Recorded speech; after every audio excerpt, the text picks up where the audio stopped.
শ্যাম বসু শ্রী শ্রী ঠাকুরকে প্রশ্ন করলেন, মহাশয়, জন্মান্তর কি আছে? আবার কি জন্মাতে হবে?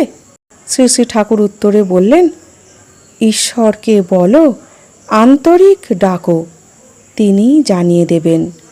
যদু মল্লিকের সঙ্গে আলাপ করো, যদু মল্লিকই বলে দেবে তার কখানা বাড়ি, কত টাকার কোম্পানির কাগজ। আগে সেসব জানবার চেষ্টা করা ঠিক নয়।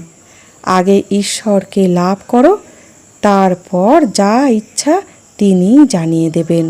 শ্যাম বসু আবার প্রশ্ন করলেন, মহাশয়, মানুষ সংসারে থেকে কত অন্যায় করে, পাপ কর্ম করে, সে মানুষ কি ঈশ্বরকে লাভ করতে পারে?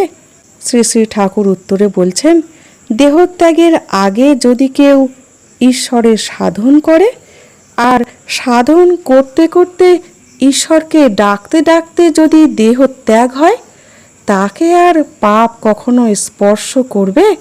হাতির স্বভাব বটে, নাইয়ে দেওয়ার পরেও আবার ধুলো কাদা মাখে, কিন্তু মাহুত যদি নাইয়ে দিয়ে যদি আস্তাবলে তাকে ঢুকিয়ে দিতে পারে, তাহলে আর ধুলো কাদা মাখতে পায় না।